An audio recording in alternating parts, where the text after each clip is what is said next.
The dust on Threnody 7th had not been disturbed for 50,000 years. Dr. Kang Dae-ho brushed away another layer of ancient sediment from the crystalline structure buried deep in the ruins. The dead world's twin suns cast long shadows across the excavation site, where his team had been working for 3 months. "Dae-ho, you need to see this," called Dr. Park Soo-jin from across the dig site. Her voice carried an excitement that made him look up from his careful work. Soo-jin was not easily impressed. She had spent her career studying the maps and charts of dead civilizations, and very little surprised her anymore. He walked over to where she knelt beside a large crystal formation.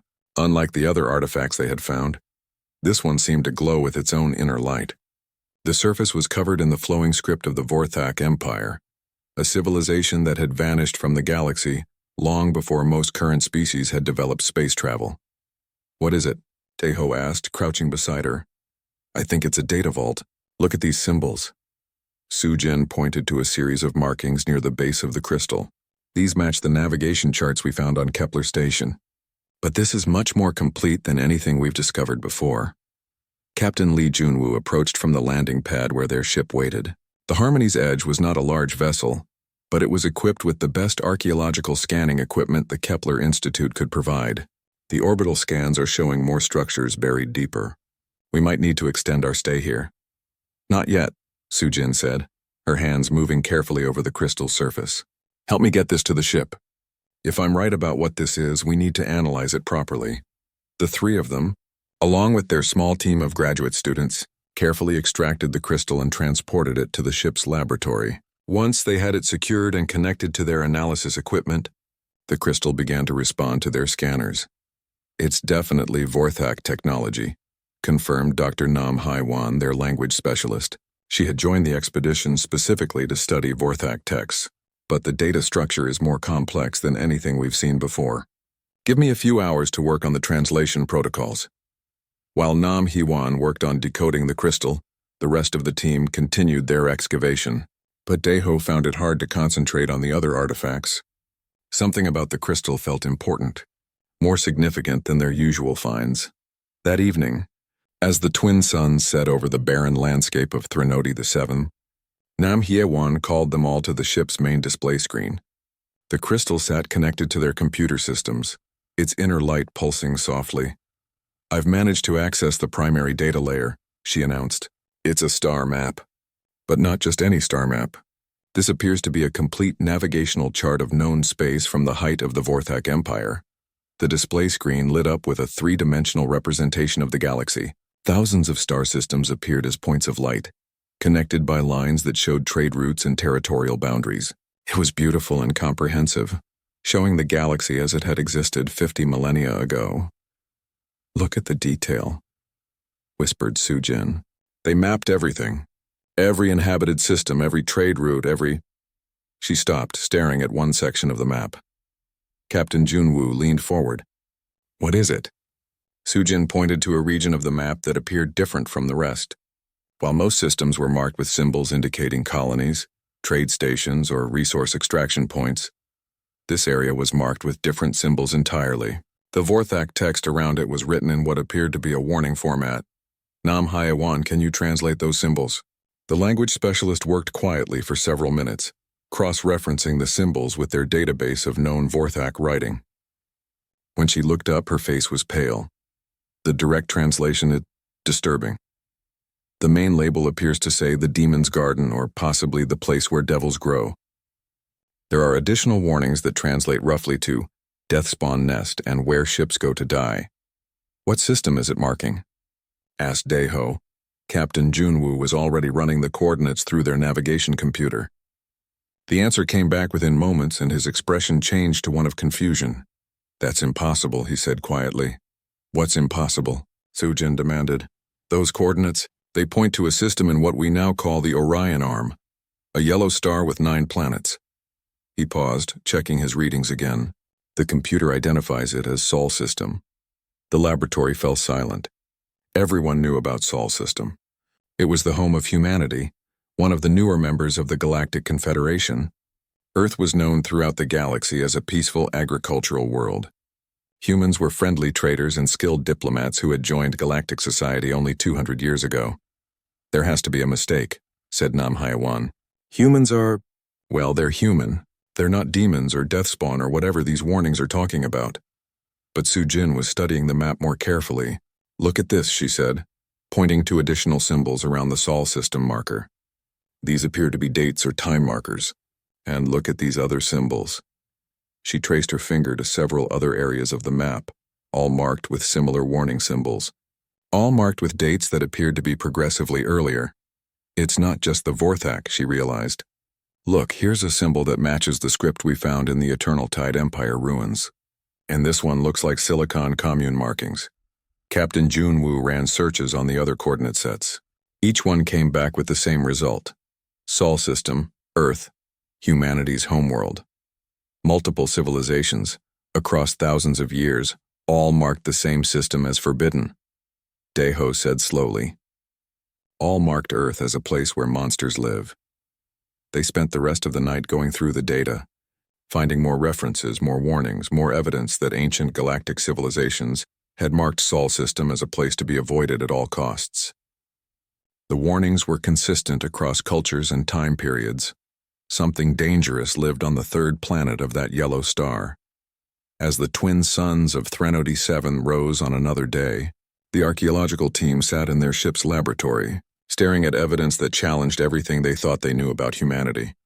What do we do with this information? Asked Nam Hyewan quietly. Captain Junwoo was already planning their next move. We research. We find out why multiple civilizations feared Earth. And then, he looked at the star map, with its ominous warnings about humanity's homeworld. Then we decide if we need to tell someone about what we found. The crystal pulsed with its inner light, holding the secrets of ancient fears about a world that modern galactic society knew only as the friendly home of humanity. 3 weeks later, the research team had assembled at the Kepler Archaeological Institute's main facility on Centauri Prime. The crystal from Threnody 7 sat in a secure analysis chamber, connected to the most powerful computers the Institute possessed. Around the conference table sat the original team plus several new experts who had been brought in to help understand their discovery. Dr. Nam Hyewan had barely slept since they returned.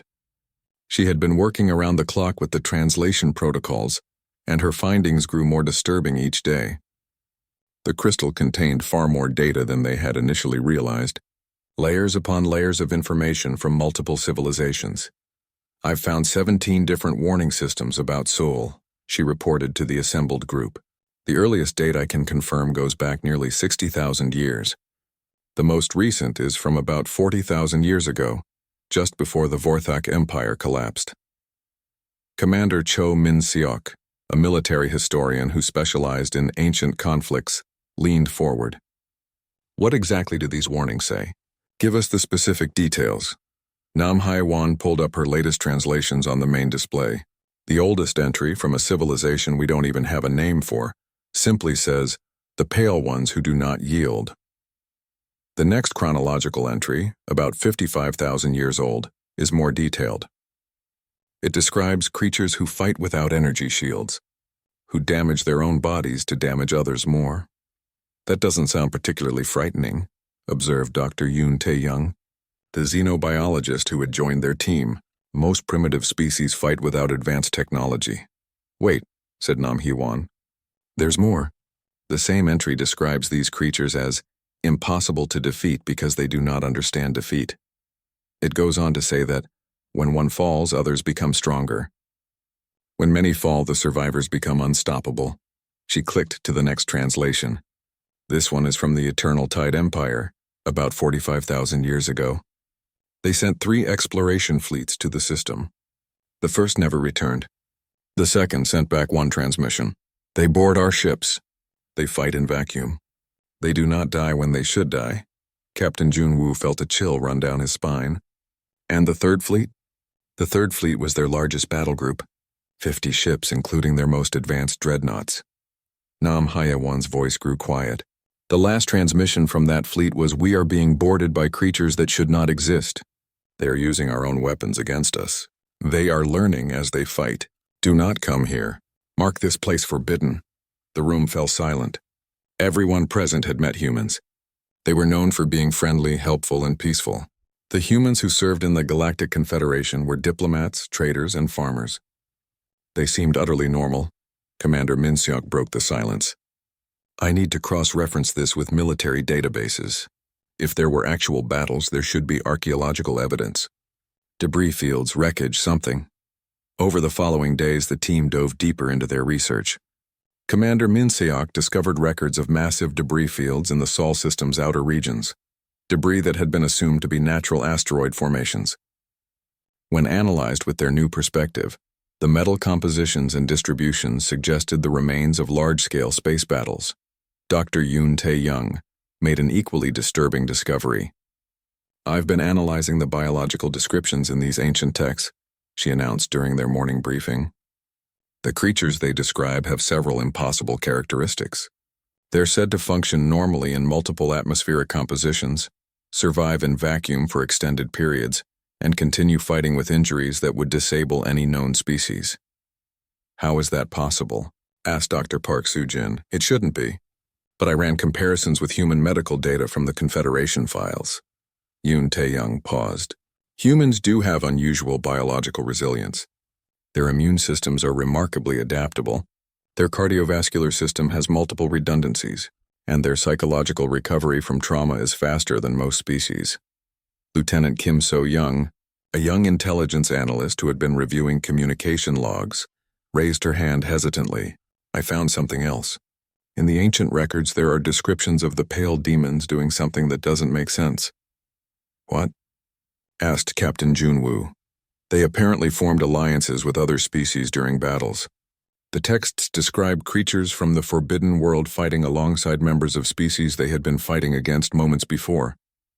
Kim So-young looked puzzled. One Vorthak battle report says the Pale Ones turned our own soldiers.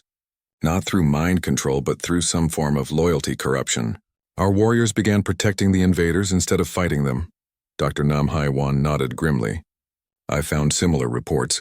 Multiple civilizations describe the same phenomenon. Their own people would switch sides and begin fighting for their creatures from the death world. That's impossible, protested Yoon Tae-young. No species can inspire instant loyalty in other species.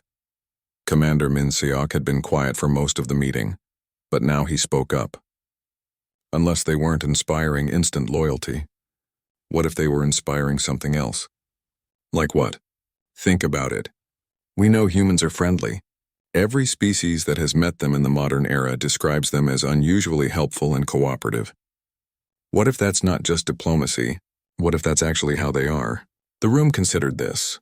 It was true that humans had a reputation in the Galactic Confederation for going out of their way to help other species, even at cost to themselves. So you're suggesting, said Soo-jin slowly, that ancient civilizations encountered humans who were so genuinely helpful and loyal that it convinced other species to protect them? I'm suggesting that maybe the ancient civilizations weren't wrong to be afraid, Minseok replied. They just didn't understand what they should be afraid of. A species that can turn your own soldiers into allies isn't using mind control. They're just being so genuinely worth protecting that others choose to protect them. Dr. Nam Hee-won pulled up another translation. There's one more thing. The final entry in the crystal is from the Vorthak themselves, dated to just before their empire fell. It's different from the others. She read from the display. We have learned the truth about the Pale Ones from the Forbidden World. They are not demons. They are something worse. They are hope. Hope?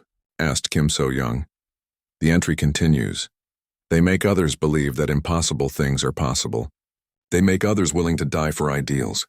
They spread the dangerous belief that tomorrow can be better than today. This infection of hope is more dangerous than any weapon. It makes beings do things they would never do alone. The conference room was completely quiet now. Everyone was thinking about the humans they had met. The humans who served alongside other species in the Confederation.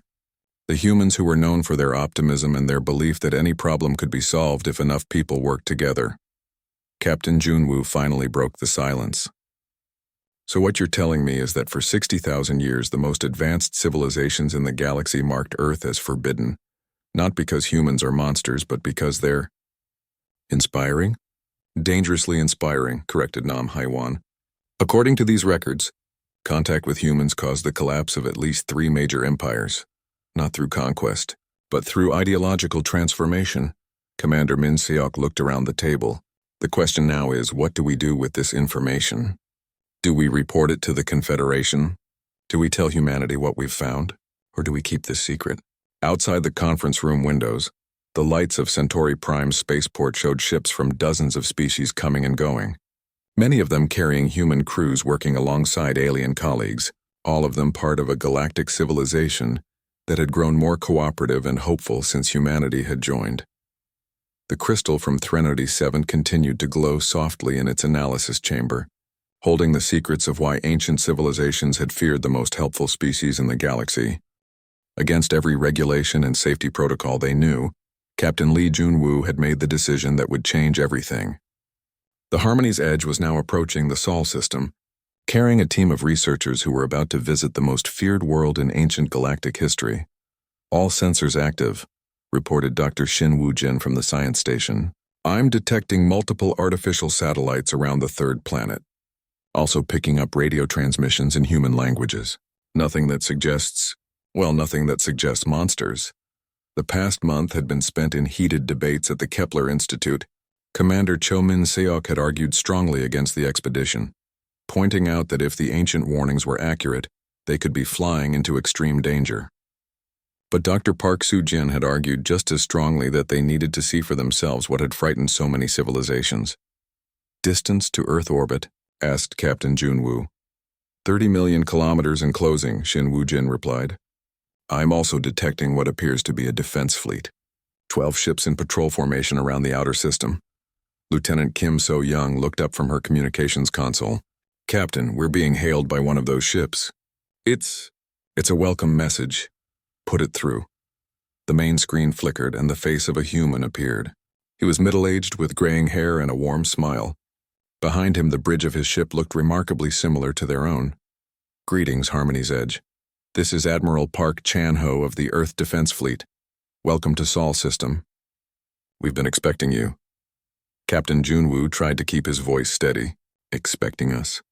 The Kepler Institute filed a research request 3 weeks ago for a cultural exchange visit. We're always happy to host fellow researchers. Would you like an escort to Earth orbit? Or do you prefer to approach independently? The archaeological team exchanged glances. This was not what any of the ancient warnings had prepared them for. The demons were offering them an escort. An escort would be appreciated, Junwoo replied. Excellent. Follow our lead ship, and don't worry about the security scans. Just standard procedure. We'll have you in comfortable orbit within a few hours. As they followed the human ships toward Earth, Dr. Ro Ji-hoon, their psychologist, studied the human admiral's image on their recorded transmission. Did anyone else notice how casually he mentioned expecting us, and the way he said security scans like it was routine? What do you mean?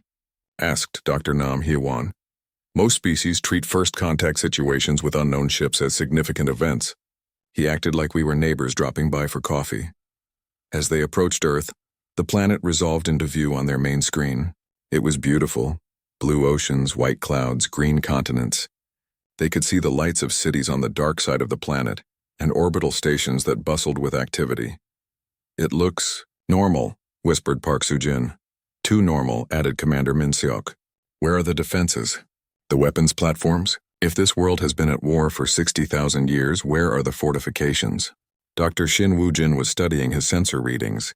I'm detecting what might be defensive systems, but they're not active. It's almost like... He paused, running more scans. It's almost like they're not expecting any threats. The human escort ships guided them to a parking orbit around Earth's largest space station. Almost immediately, their communications console chimed with an incoming message. Harmony's Edge. This is Ambassador Song Mi-kyung of the Earth Diplomatic Corps. We've prepared quarters for your team on the station, and we have a full cultural exchange program ready if you're interested. We're particularly excited to share some of our recent archaeological discoveries with fellow researchers. Captain Junwoo accepted the invitation, though every instinct told him to be cautious. Within hours, their team was aboard the human space station, walking through corridors filled with humans and aliens working side by side. Ambassador Song Mi-kyung met them personally. She was young, energetic, and seemed genuinely excited to meet them. Welcome to Luna Station. I hope you had a pleasant journey. I understand you're particularly interested in our historical records. Dr. Nam Hee-wan decided to test the waters carefully. We've discovered some ancient references to your system in our archaeological research. References that are quite old. Oh, how exciting. How old are we talking? A few thousand years? We've had visitors before, though not many kept detailed records.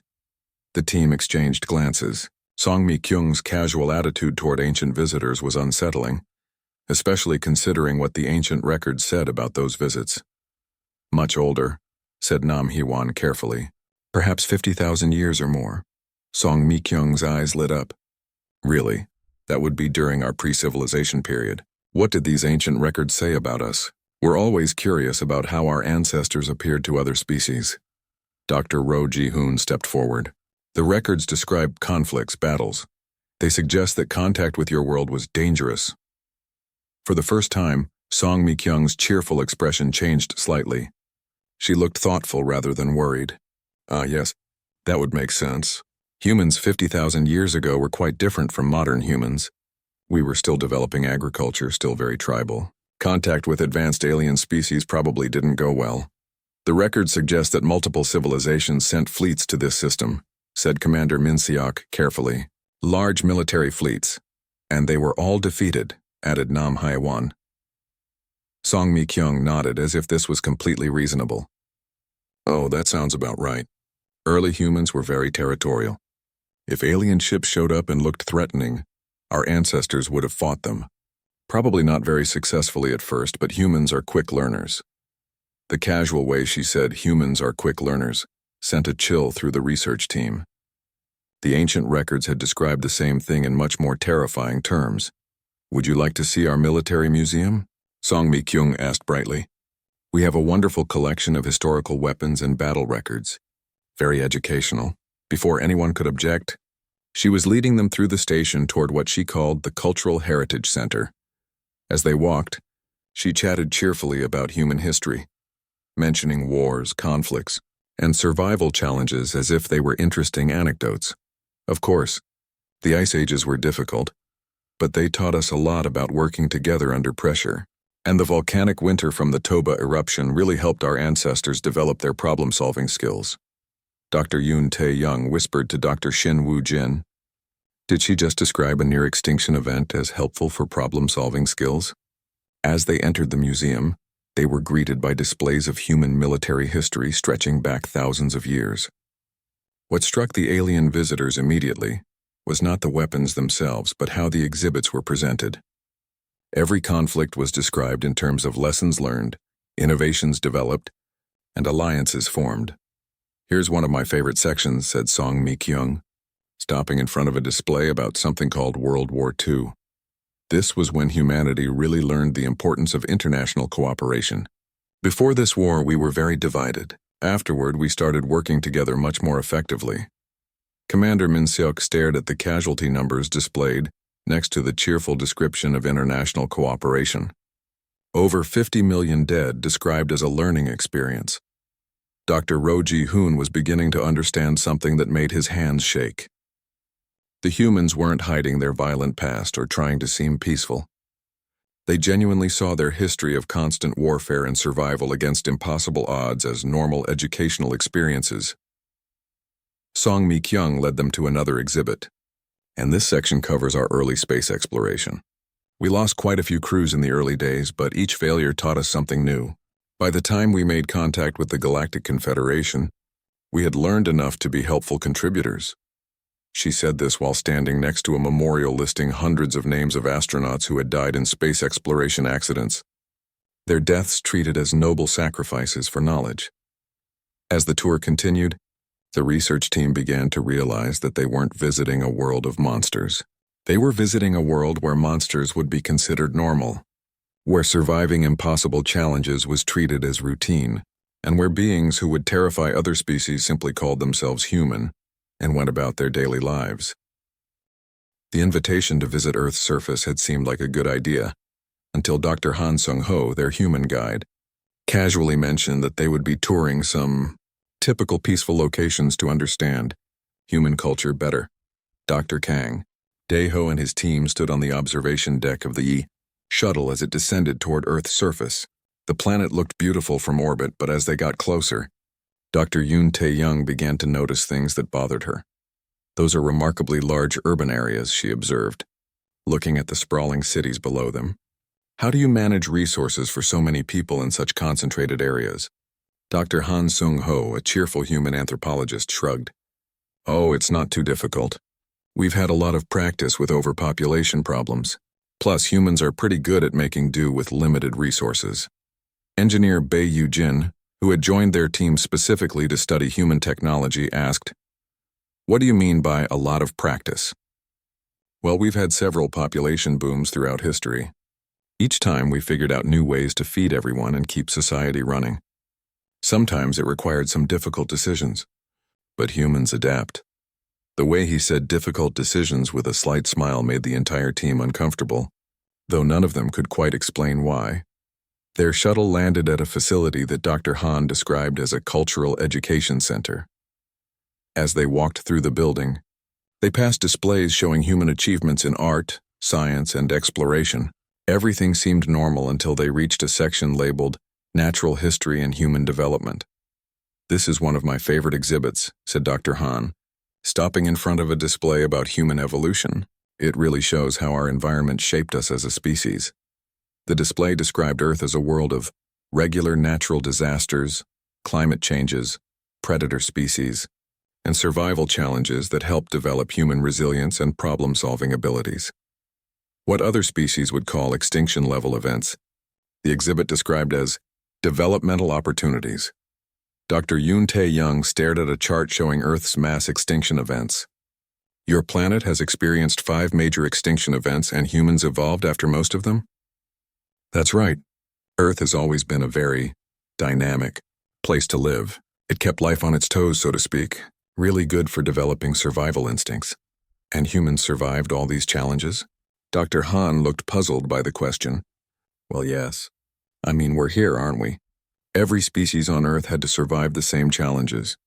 It's not particularly unusual, but it was unusual. Dr. Yoon Tae-young had studied evolutionary biology across dozens of worlds, and she had never encountered a planet with such a violent natural history that still produced complex civilizations.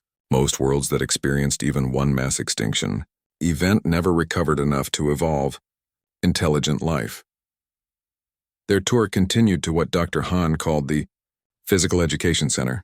It turned out to be a military training facility, though Dr. Han seemed to think of it as perfectly normal educational programming.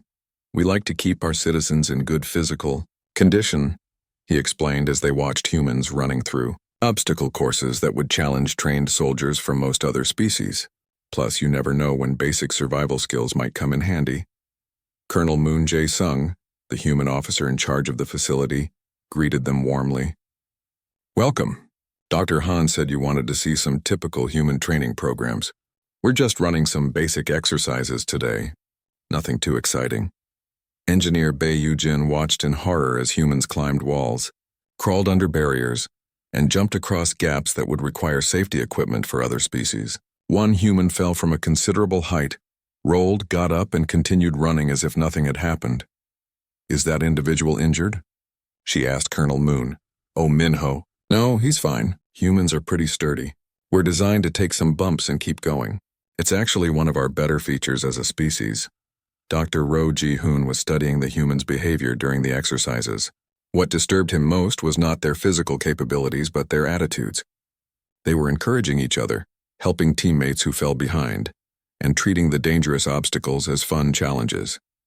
"Colonel, how do you maintain morale during such difficult training?" Colonel Moon looked genuinely confused by the question. "Maintain morale? This isn't particularly difficult training. This is just basic fitness maintenance. The difficult training is much more intensive." "More intensive than this?" "Oh yes. Combat training, survival training, crisis response training. But most humans find that kind of training enjoyable too. We like challenges." The phrase "we like challenges" would haunt Dr. Ro Ji-hoon for weeks afterward. These were beings who considered life-threatening obstacles to be entertainment. Later that day, they visited what Dr. Han called a typical community center in one of Earth's cities. Dr. Lim Yun-chae, a human historian, was giving a presentation to a group of children about local history.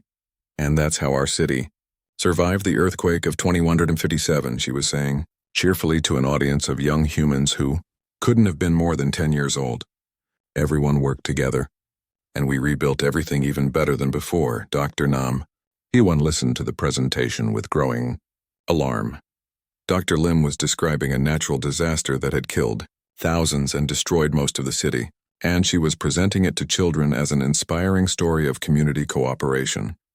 Ms. Lim, she asked during a break in the presentation, don't the children find these disaster stories frightening? Dr. Lim looked surprised. Frightening? Why would they be frightened? These are stories about how humans overcome challenges. Children love these stories. They're very educational. One of the human children, a girl who couldn't have been more than 8 years old, tugged on Dr. Nam's sleeve. Are you from another planet? That's so cool. Do you have disasters on your planet too? How do your people handle earthquakes and floods and stuff? The child's casual attitude toward planetary disasters made Dr. Nam realize something terrifying. These weren't just stories to human children. They were instruction manuals. Human society was teaching its young to expect catastrophes and to be excited about surviving them. That evening, Captain Ko Hyun-woo, a human space exploration officer, joined them for dinner. The conversation turned to humanity's expansion into space. We're very excited about the new exploration missions, he said, cutting into his meal with enthusiasm. The Confederation has identified several systems that other species have marked as too dangerous to explore. We're planning expeditions to 3 of them next year. Too dangerous? Asked Captain Jun-woo carefully. Oh, you know, unstable stars, hostile environmental conditions, possible dangerous life forms. The usual challenges that make exploration interesting. Dr. Shin Woo-jin nearly choked on his drink.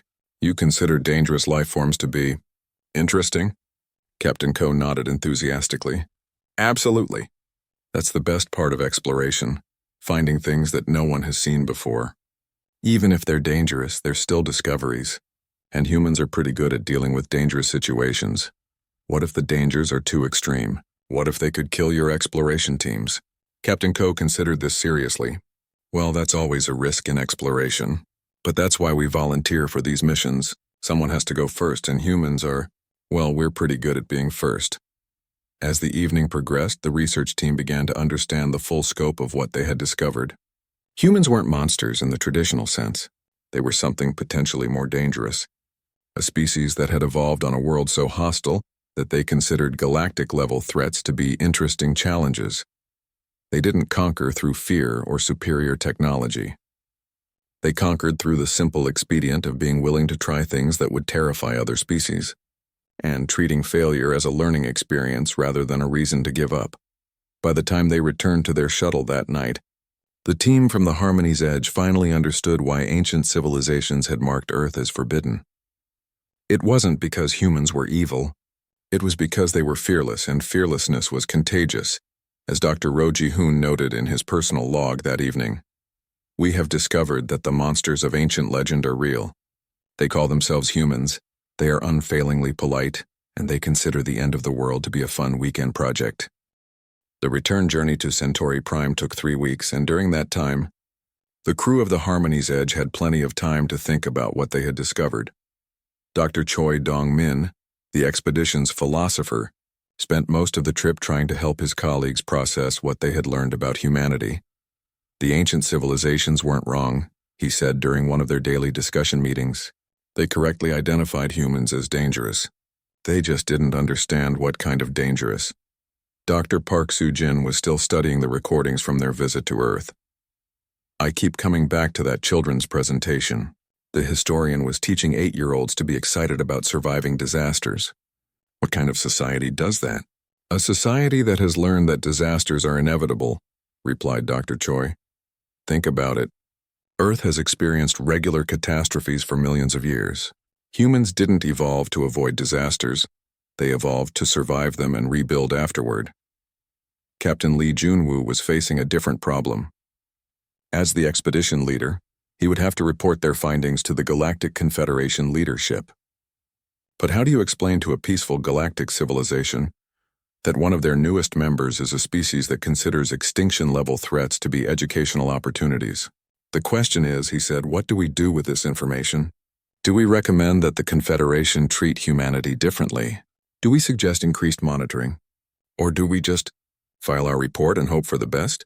Dr. Nam Hee-won looked up from her translation work. I've been thinking about that final Vorthak entry. The one that said humans spread dangerous hope. I think I understand what they meant now. Explain. Every species that has worked with humans reports the same thing. Humans make other species believe they can accomplish impossible things. They make others willing to take risks they would never take alone. They inspire other species to be more than they thought they could be. Lieutenant Kim So-young had been reviewing historical records of human interactions with other Confederation species. The pattern is consistent.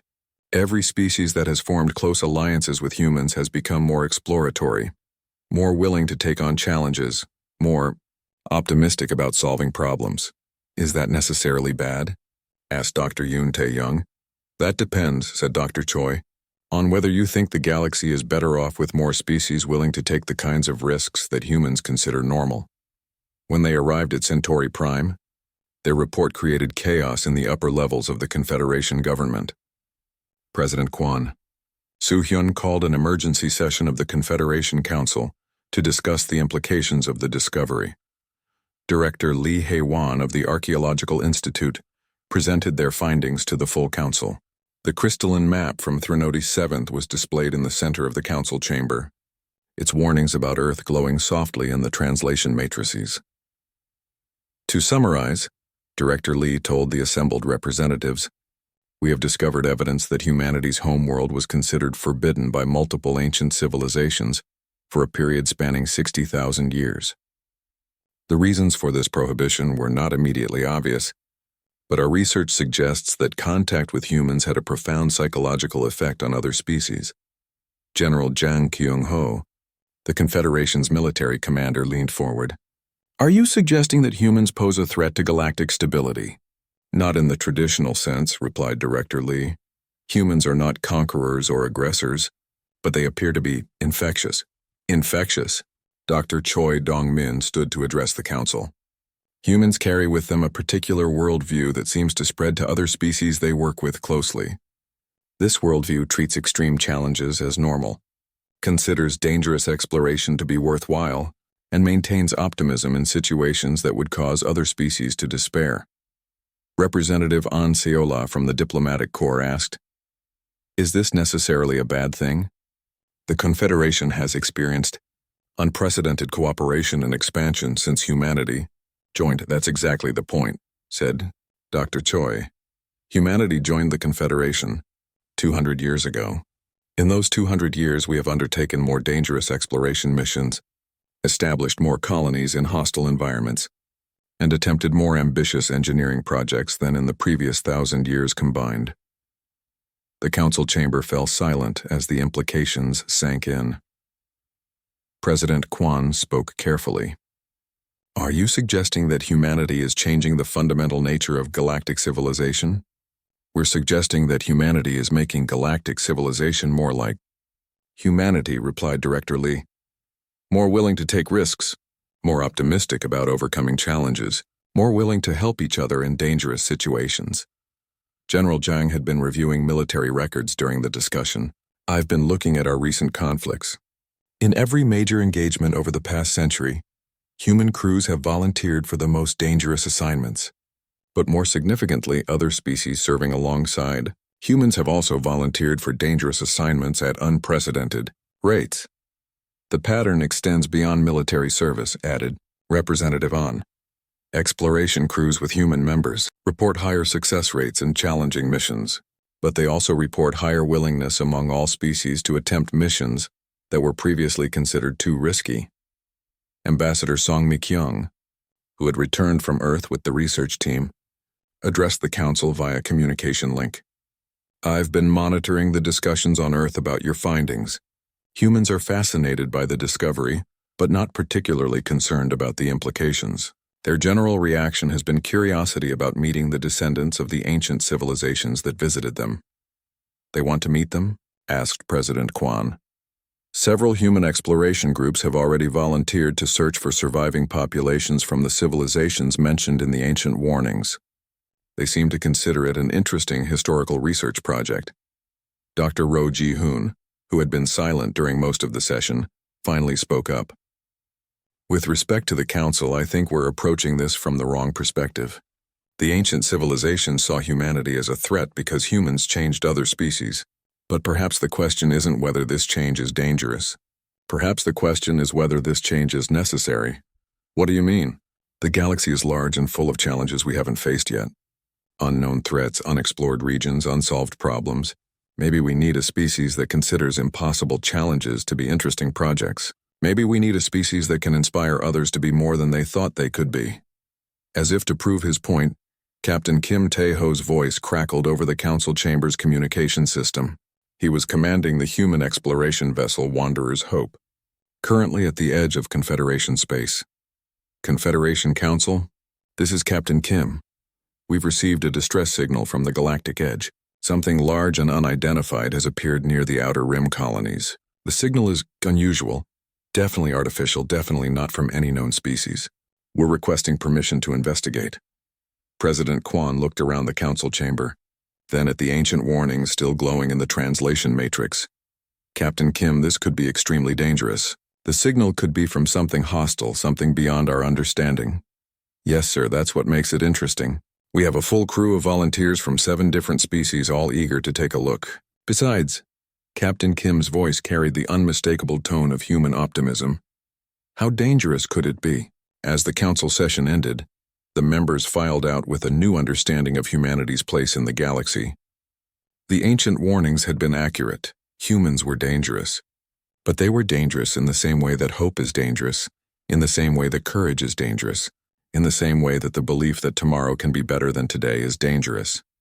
The crystal from Threnody 7 continued to glow in the council chamber, its ancient warnings about the monsters from Earth serving as a reminder that sometimes the most terrifying thing about monsters is that they might actually be heroes who just don't know how frightening they are, and somewhere at the edge of galactic space, Captain Kim Tae-ho and his volunteer crew from 7 different species flew toward an unknown threat, confident that whatever they found, they would figure out how to handle it together. The ancient map had indeed marked the location of monsters. But as the galaxy was learning, sometimes monsters were exactly what you needed when facing the unknown darkness between the stars.